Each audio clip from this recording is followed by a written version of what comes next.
Salut, bienvenue encore une fois de plus dans cette vidéo. Aujourd'hui, je vais vous parler de quelque chose de spécifique qui bouleverse aussi l'économie mondiale et surtout qui est en train simplement d'impacter notre vie quotidienne, même si nous ne sommes pas dans ces pays en question.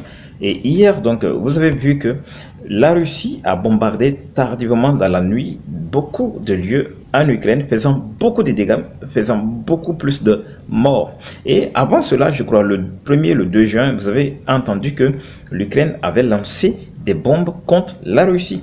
Ok, ça c'était dû à quoi? Et ça venait d'où? Parce que le chancelier allemand et ainsi que beaucoup de pays européens avaient décidé désormais de dire à l'Ukraine, bon, comme Vladimir Poutine ne tend pas à faire la paix avec le pays et on ne tentait pas tous les moyens, ils n'ont pas accepté de plutôt utiliser l'armement qu'ils ont offert à l'Ukraine contre la Russie. Il dit, utilisez alors les drones, bombardez alors des places publiques russes, afin qu'ils comprennent aussi que vous avez des armements comme ça donné. Ainsi, c'est là que vous avez vu, depuis ce jour-là, le 1er juin, des bombes éclatées sur des bases militaires russes. Et ainsi, il y a eu de grands dégâts. Et c'est ainsi qu'on peut citer quelques postes que vous allez voir ici avec moi, ici. Sur le poste du Baga, vous allez voir, le renseignement militaire ukrainien vient de réussir à porter un énorme coup à la Russie. Et c'est vrai, c'était un énorme coup. Une base aérienne de la Russie a été attaquée. Je vais vous afficher ces images, vous allez voir. Plusieurs bombardiers stratégiques russes ont été détruits, endommagés. D'autres explosions sont rapportées à Chevromorsk. Et imaginez ceci. Les images que vous voyez là, ce sont des bases aériennes russes. Ça, c'est une base aérienne russe. Et lorsque vous regardez juste un peu ici, vous allez voir ici, ce sont des avions qui sont alignés.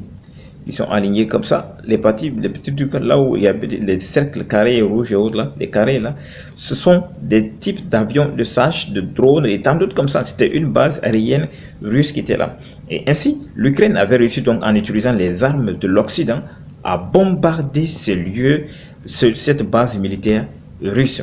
Et ainsi, vous allez, ça a soulevé des inquiétudes. Les gens se sont dit, mais attends, la Russie a tout en dit ici qu'elle était protégée, son espace aérien était protégé également, toutes ces choses comme ça. Mais pourquoi est-ce que l'Ukraine a réussi donc? Et comment est-ce que l'Ukraine a pu bombarder ces lieux? Ok, l'image des bases militaires russes qui avaient été bombardées par des bombardiers ukrainiens, ce sont ces images que vous voyez ici comme ça. Le 6, tardivement dans la nuit du 6, eh bien, la Russie va se lever. Ainsi, lançant des bombes des dommages difficiles à concevoir sur le territoire ukrainien. Overnight, Russia, au cours de la nuit, c'était bien sûr la date du 6 maintenant, au cours de la nuit, la Russie a lancé 407 drones, oui, et 38 missiles de croisière et 6 missiles balistiques sur l'Ukraine. Imaginez ça. 400 drones ont été lancés sur l'Ukraine hier dans la nuit juste. Imaginez un seul pays. La nuit juste, on vous lance 400 drones à la fois. 407 drones comme ça. Mais 400 drones des pays frontaliers, c'est rapide et ça vient vite. 407 drones, 38 missiles de croisière et 6 missiles balistiques ont atterri hier sur l'Ukraine. C'était vraiment une nuit de peur. Les forces de l'air de l'Ukraine ont donc dit qu'ils ont plutôt éliminé 368 des 407 drones qui ont été lancés contre leur pays. Ah, donc ça veut dire que sur les 407 drones qui ont été lancés par la Russie, l'Ukraine dit par la force aérienne ukrainienne qu'ils ont détruit au moins 368 drones qui ont été lancés sur les 407. Et ils ont détruit alors 36 sur les 45 missiles qui ont été l'armée, la force de l'air ukrainienne. Ils déclarent qu'ils ont réussi au moins à éliminer les 368 drones sur les 407 qui ont été lancés sur eux cette nuit. Et en plus, ils ont détruit également 36 des 45 missiles qui ont été lancés contre eux par l'armée russe.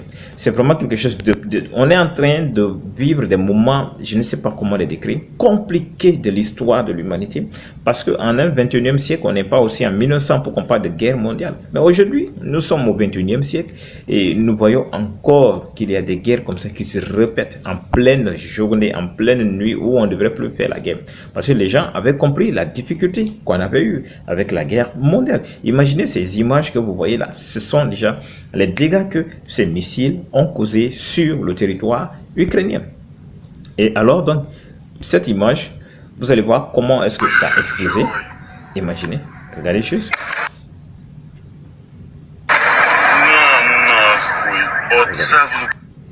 Des drones, des missiles qui viennent atterrir sur le sol ukrainien comme si on était en train de chercher des oiseaux. Donc c'est pourquoi la guerre, ça ne profite à personne, mais seulement